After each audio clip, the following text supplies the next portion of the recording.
नमस्कार दोस्तों, स्वागत है आपका विजन बिहार न्यूज़ चैनल में। विजन बिहार के इस मंच पे और आज हम बात करेंगे केसी त्यागी के बारे में। दोस्तों, केसी त्यागी का ऑपरेशन आपने देख लिया, कैसे जनता दल यूनाइटेड ने केसी त्यागी के बारे में उनकी नई राजनीतिक भूमिका लिखे जाने से के पहले ही उनकी पुरानी राजनीतिक भूमिका को खत्म कर दिया। लेकिन अब क्या नीतीश कुमार सिर्फ केसी त्यागी की भूमिका तक ही सीमित है? जी नहीं। जहां तक मेरा मानना है, केसी त्यागी के बाद अगला बड़ा political operation Janata Dal United में बहुत जल्द होने वाला है और इस रूप में होने वाला है कि जिसमें आप देखकर चौंक रह जाइएगा कि आखिर नीतीश कुमार ने इस तरह से अपने हर दिल अजीज माने जाने वाले नेताओं को किस तरह से पार्टी में किनारे लगा दिया। हर दिल अजीज माने जाते हैं, अब मोह है कितने हर दिल अजीज यह मैं नहीं जानता कि कितने अजीज को वो बाहर करेंगे, ये हमें पता नहीं है।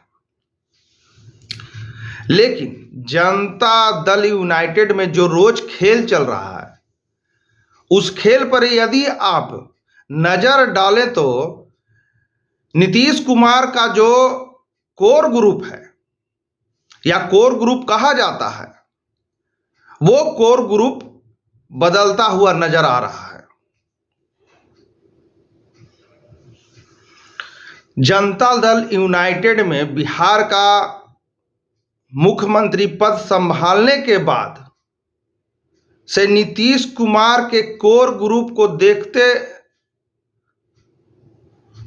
देखें तो शुरुआती दौर में ललन सिंह हुआ करते थे, मतलब उनके काफी करीब ललन सिंह हुआ करते थे। कोर ग्रुप का मतलब कि उनके जो आसपास रहते थे उनके बारे में मैं बता रहा हूं। वशिष्ठ नारायण सिंह भी जुड़े, विजय चौधरी भी जुड़े। थोड़े दिनों के लिए ललन सिंह 3-4 साल के लिए बाहर चले गए। तब तक आरसीपी सिंह ने अपनी ग्रुप मजबूत कर ली। आरसीपी सिंह वही है नालंदा जिला के लिपि सिन्हा के पिताजी, और जब नीतीश कुमार रेल में मंत्री थे तब उनके ओएसडी थे और केंद्रीय मंत्री भी नीतीश कुमार जी ने बनाया उनको, और बाद में वो पार्टी से अलग हो गए और फिर अभी भाजपा में हैं। नीतीश कुमार के सबसे ट्रस्टेड, सबसे भरोसेमंद सहयोगी के तौर पर सामने आए और बाकी उनकी एक अस्थाई टीम जिसमें वशिष्ठ नारायण सिंह, विजय चौधरी, संजय झा भी धीरे धीरे आ गए।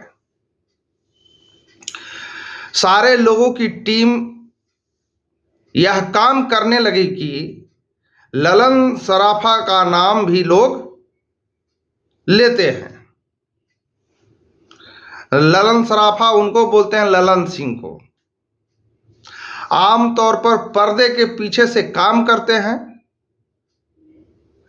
अब जरा इसको आगे देखिए कि 2013 और 14 के बाद नीतीश कुमार की जो कोर कमेटी कैसे विस्तारित हुई चली गई, विस्तार होते चली गई, और उस कोर कमेटी के विस्तार जनक होते हुए आप देखते होंगे कि यहां अशोक चौधरी की एंट्री हो गई।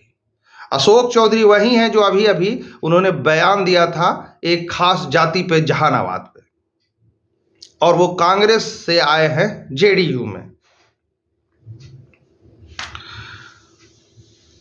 दूसरे नॉन पॉलिटिकल लोगों की एंट्री इसमें अभी होगी, और कुछ लोगों को जो सियासत से बाहर हैं वो भी इसमें दिखाई देंगे। लेकिन जब तक 2025 का विधानसभा चुनाव सामने है तो उस कोर कमेटी का ग्रुप के नए सिरे से पुनः परिभाषित किए जाने की तैयारी चल रही है। किसे रखा जाएगा, किसे नहीं रखा जाएगा, क्या केसी त्यागी के बाद कुछ और लोगों को जिम्मेदारी से मुक्त किया जाएगा, ये सारी बातें सत्ता के गलियारों में चल रही है। लेकिन किसे रखा जाएगा कोर ग्रुप में या कौन आएगा, आज किसकी एंट्री हो चुकी है, और भूजा पार्टी का कंपोजिशन क्या फिर से बदल जाएगा। भूजा पार्टी वही है जिसमें कि पहले सब नेता बताते थे कि नीतीश कुमार के पास भूजा पार्टी लगता है शाम के टाइम में, और जितने उनके करीबी नेता हैं वो शाम के में मुख्यमंत्री आवास में बैठ करके भूजा पार्टी में अपना विश्लेषण करते हैं कि आगे क्या होगा। यह सारी बातें आज की तारीख में इसलिए प्रासंगिक हो गई है क्योंकि यह देखने को मिला है, यह बहुत बड़ा दिलचस्प होगा कि जेडीयू में नीतीश कुमार के इर्द गिर्द जो टीम बन रही है वो किचन कैबिनेट या कोर ग्रुप बन रहा है।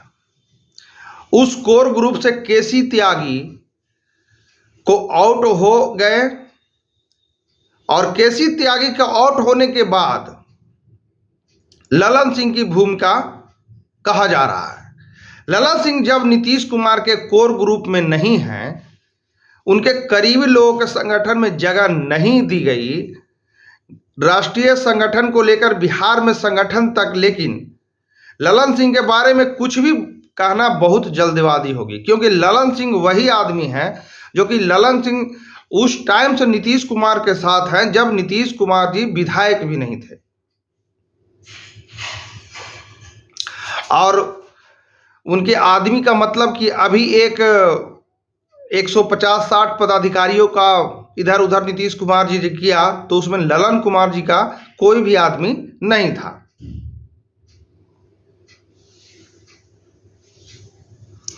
आज जो उनके इर्द गिर्द टीम दिख रही है उनमें से ज्यादातर लोग थे भी नहीं उनके आस, लिहाजा उस मामले पर किसी भी तरह की टिप्पणी ललन सिंह और नीतीश कुमार के बीच के राजनीतिक रिश्तों पर यह थोड़ा सा किसी भी व्यक्ति को कंजर्वेटिंग होकर करनी पड़ती है, क्योंकि उनकी भविष्यवाणी करना किसी आम आदमी की बस की बात नहीं है, वो दोनों खुद ही जाने,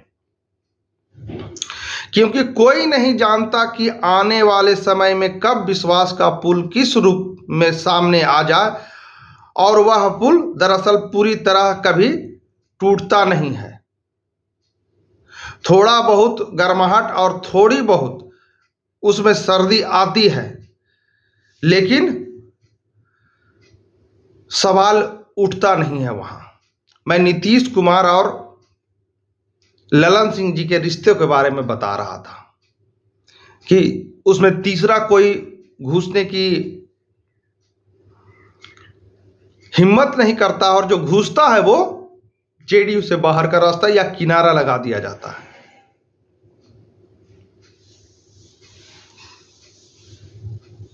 जनता दल यूनाइटेड के अंदर एक तरफ जो खबर है कि नीरज कुमार को भी, ये खबर चल रही है, मैं नहीं बोल रहा हूं, ये सूत्रों के हवाले से है कि नीरज कुमार जो प्रवक्ता है उनको भी पद मुक्त कर दिया जाएगा।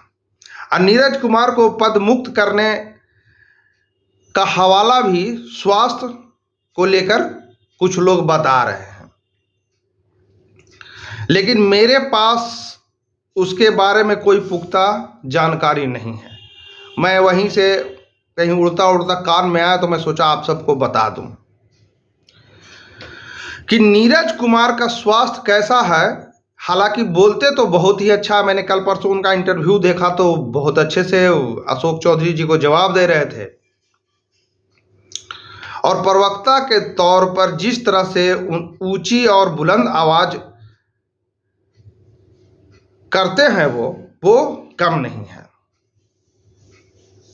जो खुद को यूपीएससी क्वालिफाई प्रवक्ता बताते हैं, 18वीं 1वीं रैंक की बात करते हैं, उन प्रवक्ताओं से ज़्यादा तार्किक तरीके से बात जरूर रखते हैं। लेकिन नीरज कुमार कुछ दिनों 1-2 दिन पहले ही जब बिहार जाति को लेकर जनता दल यूनाइटेड के अंदर अशोक चौधरी का एक बयान सामने आया जो कि जहानाबाद में उन्होंने दिया था। अशोक चौधरी ने कहा था कि जाति को टारगेट करके नहीं बल्कि व्यक्ति को टारगेट करके उनका आश्रय था। इस तरह से बातें जब सामने आई कि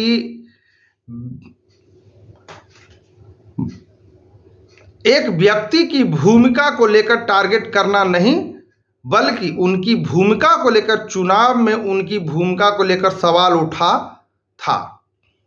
सबसे पहले पार्टी के अंदर से नीरज कुमार ने अशोक चौधरी के बयान का काउंटर किया था। ये आप सब इंटरव्यू में देखे होंगे। साफ साफ पूछ लिया कि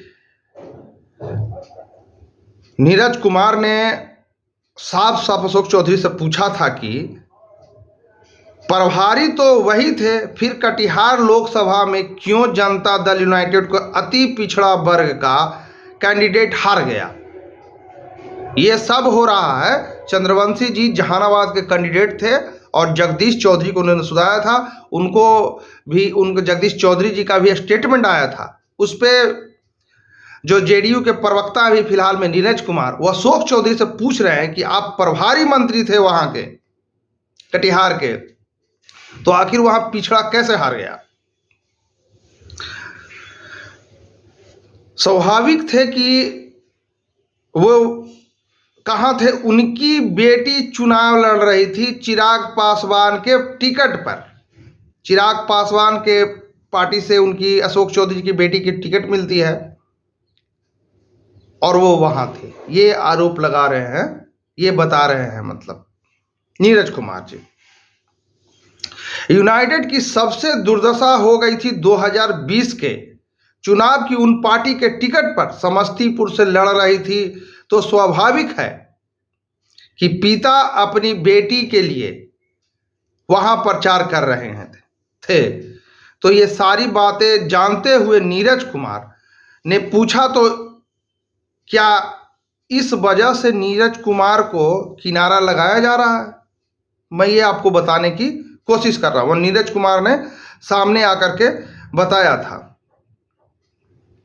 मैं आपको एक बात और बता दूं, वीडियो बहुत लंबा हो जाएगा इसलिए मैं समाप्त करने की कोशिश कर रहा हूं कि जेडीयू में अभी सब कुछ ठीक नहीं चल रहा है और इसीलिए भाजपा बेचैन है, क्योंकि ये जो 65% का जो आरक्षण का जो मुद्दा उछला है और जो जनगणना कराया वो नीतीश जी ने कराया है और इसको कांग्रेस कैच कर लिया है।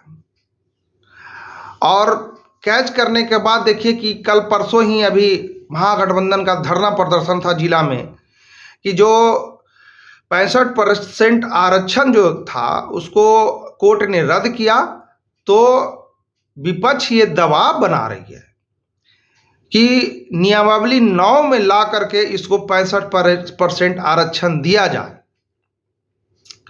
इसमें अब देखिए कि नीतीश कुमार भी दबाव बनाएंगे, लेकिन आप सब जानते हैं कि नीतीश कुमार कुछ बोलते नहीं हैं, बुलवाते हैं। तो क्या ये बिहार में भी सत्ता बदलने वाला है या फिर केंद्र में भी बदलने वाला है? आप सब हमें कमेंट बॉक्स में मैसेज जरूर करें और आपसे मैं एक बार फिर रिक्वेस्ट करता हूं, मेरे चैनल को सपोर्ट करें, सब्सक्राइब करें, कमेंट करें और जो ये वीडियो मेरे फेसबुक पेज से देखेंगे, फेसबुक पेज को लाइक करें, कमेंट करें और शेयर जरूर करें। धन्यवाद।